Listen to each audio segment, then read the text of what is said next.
Hello everyone, welcome to today's lecture.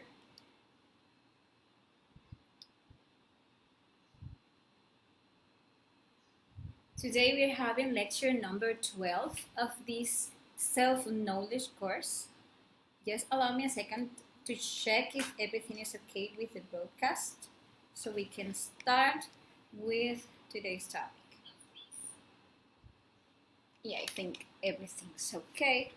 So let's start with this topic. Today we are going to talk about return and recurrence, and this is a particularly interesting lecture because it will allow us to answer some questions that perhaps we have asked ourselves at some point. For example, with this topic that we are going to see today, we will understand what the famous déjà vu is due to, which is that feeling that we had already experienced something before, that something happened to us and we feel something inside that tells us that we had already seen or experienced that. For example, when visiting a place for the first time and having the strong impression of having been there before, or meeting someone for the first time and feeling an immediate affinity and a sense of knowing that person for a lifetime. Or on the contrary, an immediate adversity, dislike towards someone without even knowing that person well.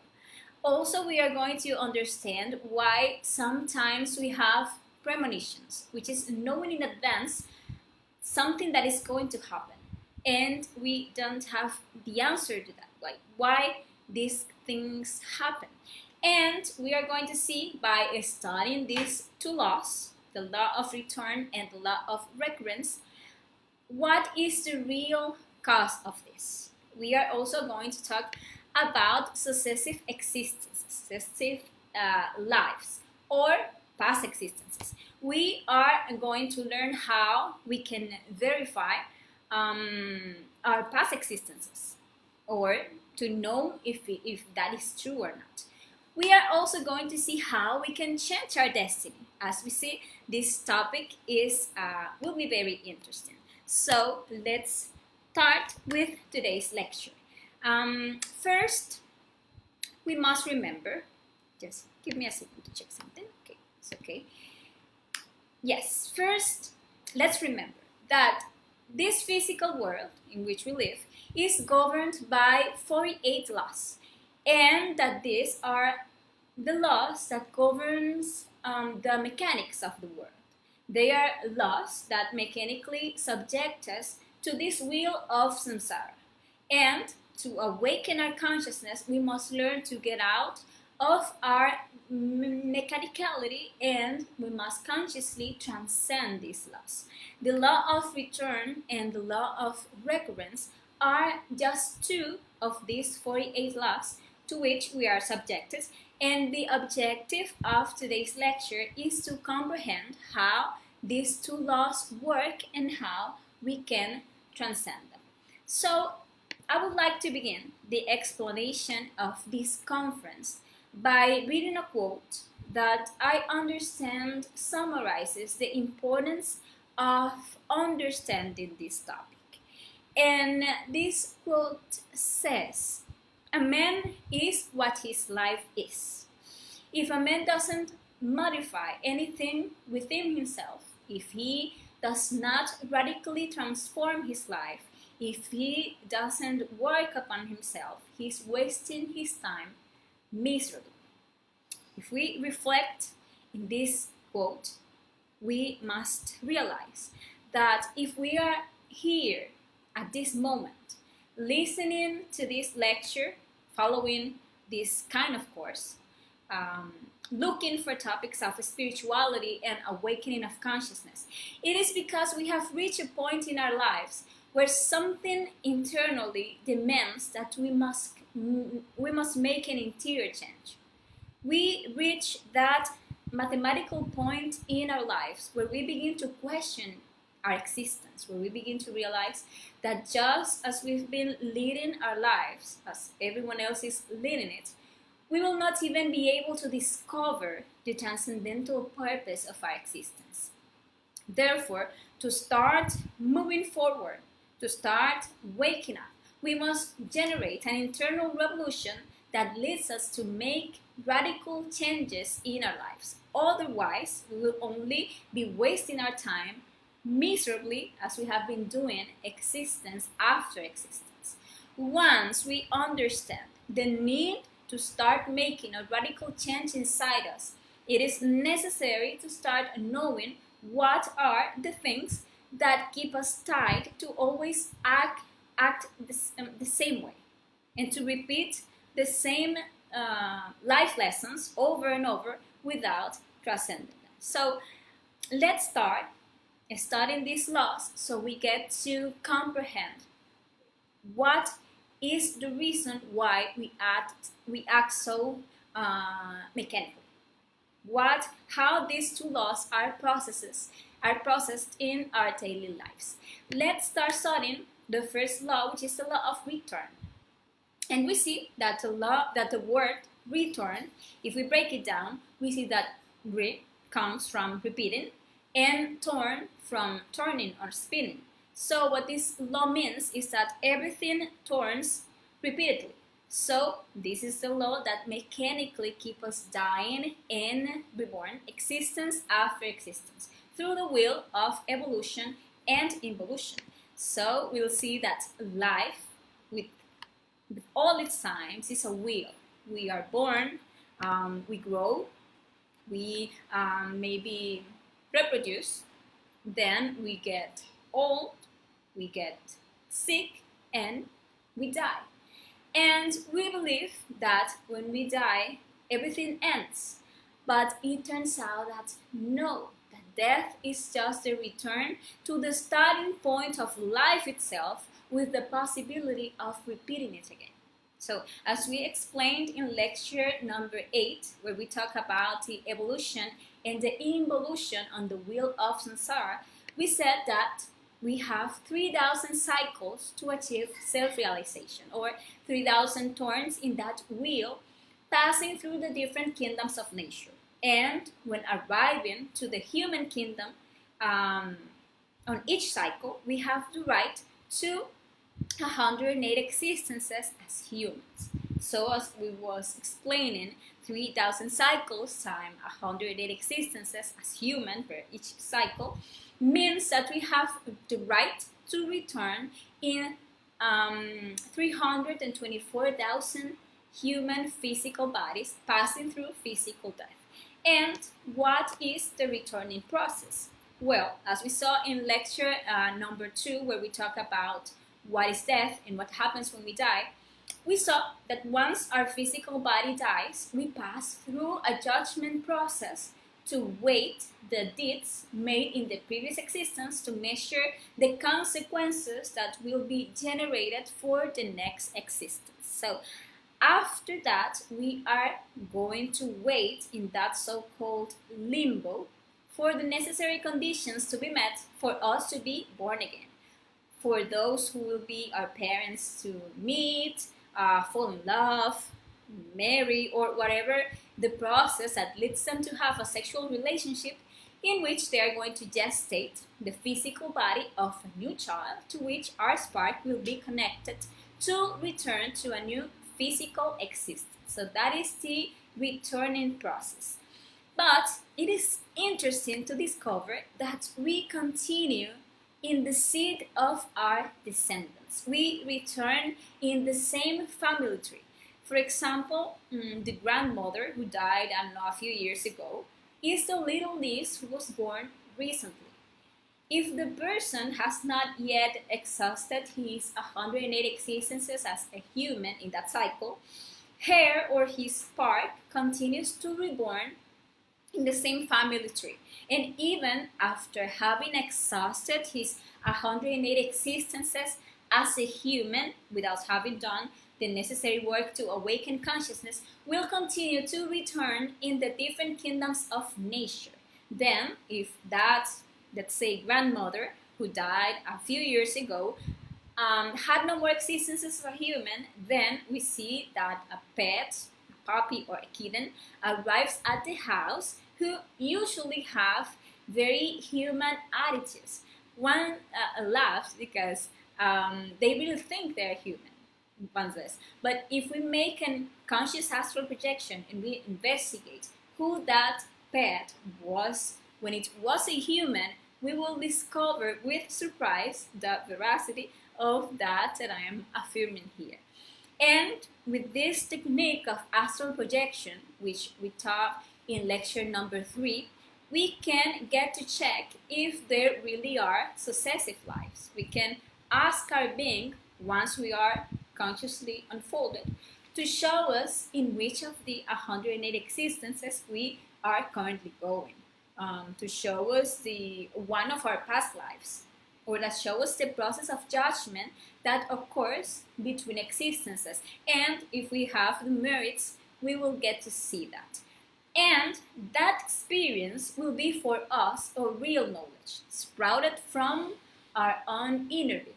It will no longer be a theory that seems logical or not, but a real internal experience. This is how the awakening of consciousness progresses. Since awakening is not about believing or not believing, but about directly experiencing the reality to get to really know things. But it is important to know that it is not the same return as to reincarnate. It is different. These concepts are usually confused one with the other, but let's clarify this. The return is what we do. We die and we are born again, driven by a mechanical law, because our consciousness is asleep. Therefore, we don't have the ability to decide how, where, or under what conditions to be born. Reincarnating, on the contrary, is a voluntary process experienced by beings who have already awakened consciousness, who have worked on themselves, achieving a great interior advance. And therefore, at the moment of death, they are aware of the process. They are aware of having left a physical body, and they can decide in which family, when, and under what conditions to be born to continue the process of spiritual development. So, we can understand that not everybody reincarnates. What we do is we just return.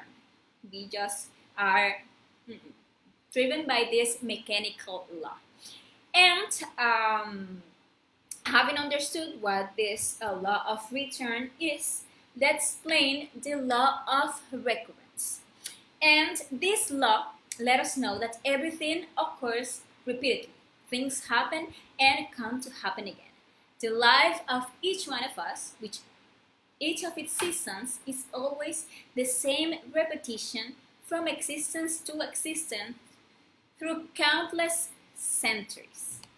And life of each one of us is individual. It is like a movie that we take to eternity when we die. So each one of us takes his movie and brings it back with ourselves to project the same images in the screen of a new existence. Each of the situations that occur in our lives throughout it are the different scenes of our movie. We believe that we manage our lives, that we make decisions, and we don't realize how we simply repeat the same actions, the same mistakes, same circumstances, existence after existence. We have been visiting the same places, meeting the same souls, having the same situations, only aggravated by the consequences of these acts. That is the reason why we experience things that we have the certainty of having lived before, or meeting people and already having an impression of those people without having treated them enough. And that is what we call a déjà vu, or even what we call a premonition. We have the feeling that we lived that before, or that we know what is about to happen. And it is only because we have been experiencing that same situation with those same souls so many times that we have that engraved in the memory of our waters, even though we don't remember it with our mind. But we have that strong feeling of knowing that. When we get to comprehend and verify this, we realize that our destiny is already written, that nothing that happens to us happens by merchants. We believe, for example, that we fall in love with someone just because we decided to do so. And we don't realize that a series of things moved underneath our reasoning that led us to meet again and get together with that person to repeat the same circumstances that we have living with that person existence after existence. Actually, we repeat the same sins, the same dramas, comedies, and tragedies existence after existence. And the actors of such repeated sins are those people that live inside us, our psychological eyes. And this is very important to understand, since understanding this will shed light on how we can begin to modify our destiny, to modify our lives. Many people live within us. We have the illusion of being one, but it is only to begin to observe ourselves, to realize that psychologically we are many different people, and each one has their own way of thinking, feeling, of acting. We see that in a moment we are a happy, optimistic spirit and a person, and we think that everything will be fine. And at another moment, we see ourselves sad, depressed, without spirits, and thinking that everything will go wrong and that nothing is worth it. At another moment, we are an angry person who can only think about attacking or taking revenge. And at another time, and depending on the circumstance, a lustful self will manifest through us that will only seek to satisfy itself sexually. So we can, just by observing ourselves, realize that we are not a conscious individual. We are a lot of psychological defects, a lot of different ways of being that emerge in us according to the circumstances that are presented to us, leading us to repeat the same dramas, the same tragedies, the same comedies, and so on, from existence to existence. Each of these is what we call our psychological selves. Our psychological, or each one is a psychological I. And these selves, these psychological defects, all are different ways of being, exist because they have trapped a portion of our essence that is eternal. And each one of those ways of being grow and become stronger every time we let them manifest, as they manifest with the purpose of feeding on our energy. We see that, for example, an angry person, when young, manifested a low level of anger. But as he grows and lets his angriness manifest, that defect becomes bigger and bigger until he ends up becoming a violent person, because his angry self has grown every time he screamed, every time he became impatient or fed violent thoughts. And this is the reason why below our reasoning, our psychological defects always seek to generate the same circumstances in our life in which they can manifest, because each one seeks to feed and grow in order to have control over our physical body for longer. We see how a person who comes from a young age with a tendency to sadness and to feed depressive thoughts ends up with that self so developed that he just, or she ends up defining herself or himself as a depressed person, and spends most of his time in a state of sadness and state of depression, because that psychological I has grown so much that it can take control over the human machine for most of the time. So it is important to begin to observe and understand this, because only by disintegrating each one of our ways of being will we be free, or we will free ourselves from all our recurrences and from each of the commitments that these selves have acquired with other people through our different existences. Because, for example, if in a past existence, let's say a man had a love affair at the age of 25, the I of such commitment will seek the lady of his dreams at the age of 25 in the new existence, and so on. And if the lady in question was only, let's say, 15 years old when that happened, the I of such affair will look for her beloved in the new existence at the precisely same age. And this is because people's psychological defects telepathically date each other to repeat the same records. Suddenly we have a desire to change the route, or to visit such a place, or to speak to such a person, and similar things move in the other person. And we don't realize how these are just the same psychological defects that led us in a past existence to unite with that person sexually in this case. And let's say that if that person fought to death with someone in a past existence at the age of 30, those enemies will look for each other again in the new existence to repeat their tragedy at that same age. So we can see, like, for example, the following situation. We go to a bar, let's say, and we there meet a person who just by seeing him causes us like a feeling of antipathy. But we don't stop to reflect on what may be the cause for which we have those feelings towards someone we don't even really know. And it turns out that the other person also dislikes us. And with any situation that happens, there is a little friction that leads us to start a discussion, and that we probably get into a fist fight, let's say. But what happens?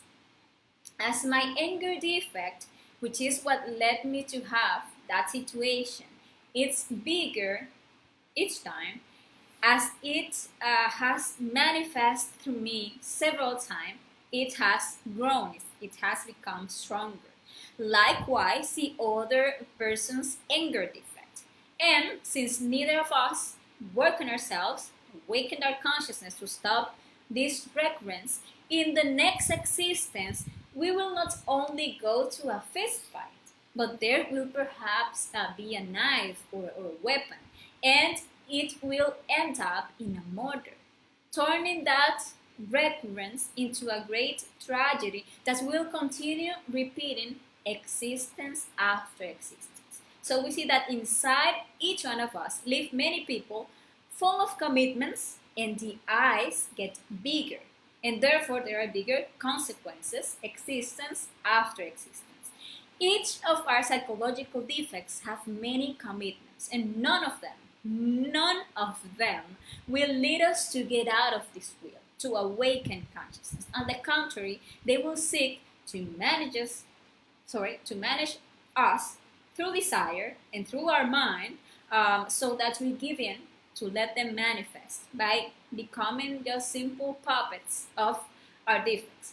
We go through life dragged by circumstances without ever denying our desires. We go just fatally fulfilling each of these commitments and living in the illusion of being the ones who manage our lives. But that is just an illusion. And we can see that we are nothing but miserable logs dragged by the raging waves of the sea of existence. If life brings us sad situations, we cry. If it brings us happy situations, we laugh. If it brings us violent situations, we get angry. And if it brings us lustful situations, we get horny. But we never reflect, we never take control of our emotions, of our desires, of our thoughts, of our actions. So if we really want to change our destiny, if we want our consciousness to direct each act of our existence, we must disintegrate each of these actors, each of these ways of being that lives inside of us. If we disintegrate those actors, those I's that always originate those repeated sins in our lives, then obviously the repetition of such circumstances would be something more than impossible. So without actors, there would be no sins. So if we want to transcend our recurrences, if we want to stop living a mechanical life, just fulfilling a destiny marked in advance, that will keep us turning incessantly on this wheel, so that consciousness is the one that directs our life towards liberation, we must start by learning how it is that these recurrences are gestated and how to work them.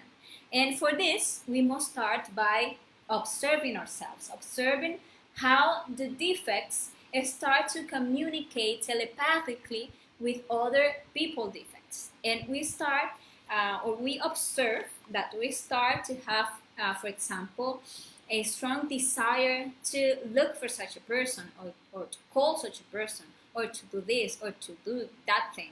And we must observe that desire. For example, we have a partner, and we know how important our partner is, and how important fidelity is to achieve a spiritual birth.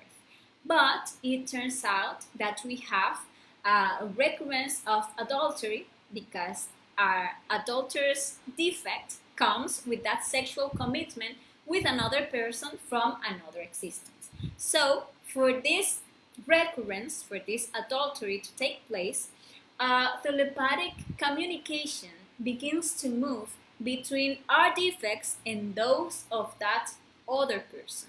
Some desires begin to move in us, and in turn, certain desires begin to move in that other person. A desire to flirt, to meet new people, or to talk to that person directly. And we can also observe our personality, because our personality also helps for recurrences to take place. And our personality is that facade that we have to preserve of or from what others would say. And that personality will make us act in the precise and appropriate way according to the circumstance, so that these defects can manifest. So sometimes we don't deny our defects because we are good people.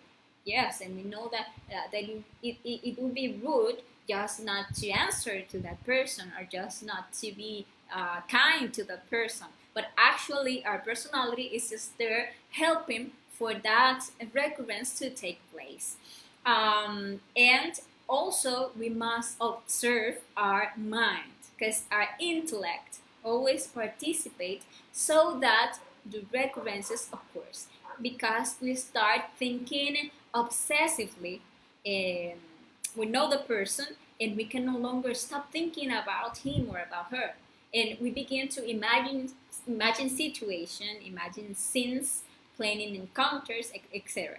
And after all this, we are ready to fall into the recurrence, since we come with such a psychological and such an emotional load that we fall easily, and we mistakenly believe we are in love, and we just end being unfaithful to our partner, because we never observe how all these things move, how we are just letting all these defects manifest, and this same exact situation that it's just repeating existence after existence come and happen again. And this are actually facts that we ignore, that things happen to us, events which are processed in our subconscious and in our unconscious. And all these commitments of our eyes, which dwell within us, are repeating regardless of our reasoning. We must realize that. We really have the illusion of doing, however, we do nothing. Things just happens to us. And the first thing we must do is begin to reflect on this law of recurrence. Realize how our psychological defects are the ones that keep us subjected to this law. And observe how this law of recurrence is actually processed in our daily lives. For example, we must observe how is our defect of laziness that lead us to postpone the cell phone alarm multiple times in the morning, and for that reason we arrive late to work every day and having the same situations and the same altercations with our boss, for example, frequently. And we must observe how our defects lead us to always have the same discussions at dinner, for example, with the family, or how our defects are the ones who lead us to go out every weekend to seek the same pleasures and to fall into the same pains.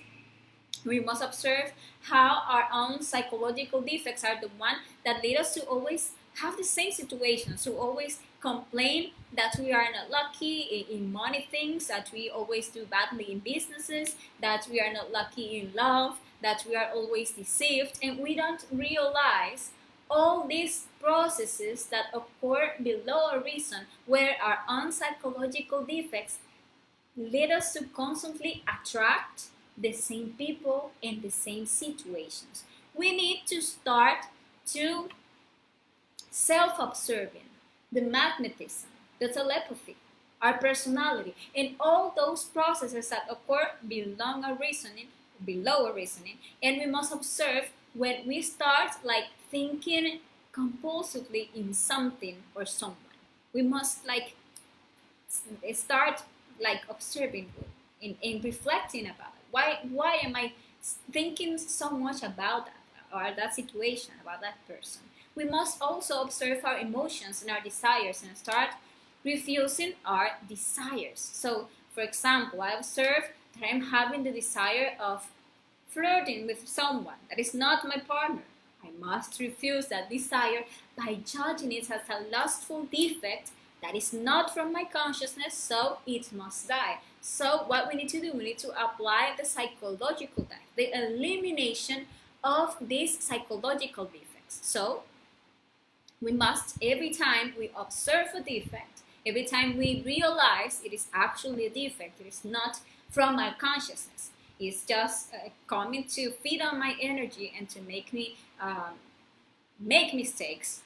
Once we already know that, we must ask mentally to our consciousness, to our Divine Mother, to disintegrate that defect. And the same we will do with each one of the defects that we discover that are acting within us or that wants to act in within us, because we already observe the desire.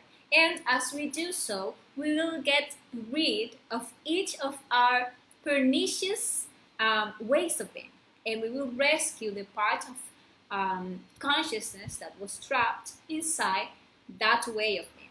It is important to die to each of these defects so we can start really awakening our consciousness. Because how could we awaken without first dying? Only with death comes in. If we can see that if the seed doesn't die, the plant just doesn't born. And the second thing we must do is to start making a wise use of our sexual energy. And why?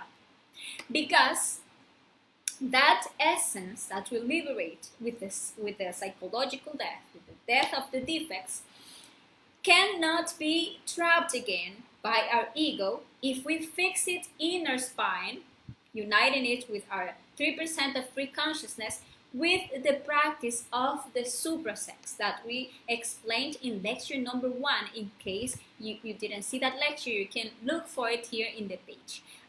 We must also know that every time that we expel our sexual energy from our body, we directly feed our ego. And as this is a creative energy, we create many more defects. Therefore, if we don't stop spilling our sexual energy, it will be impossible to advance in the disintegration of our psychological defects. And the third thing that we must do is to start to make conscious businesses with the divine law, to pay the karma of recurrences and be able to transcend them. Since to transcend a recurrence, we must pay the karmic debt that these defects generated by harming others or energetically linking with others. And this is paid for with the dharma that we generate by developing love, helping the brothers of humanity to awaken. So this point of karma and dharma is actually very important, and I will touch it in detail in the next conference. That will be the laws of karma and dharma. And by doing these 3 works, by eliminating our psychological defects, by making a wise use of our sexual energy, and by sacrificing for humanity consciously, we will liberate ourselves. When we disintegrate the different defects that keep us tied to the incessant repetition of circumstances and errors, we free ourselves from the law of recurrence, and by releasing and awakening all our consciousness, we free ourselves from the law of return, because we will no longer have to continue repeating this course that life is, because we will have already reached its purpose, which is to reach self-knowledge, to reach the total liberation.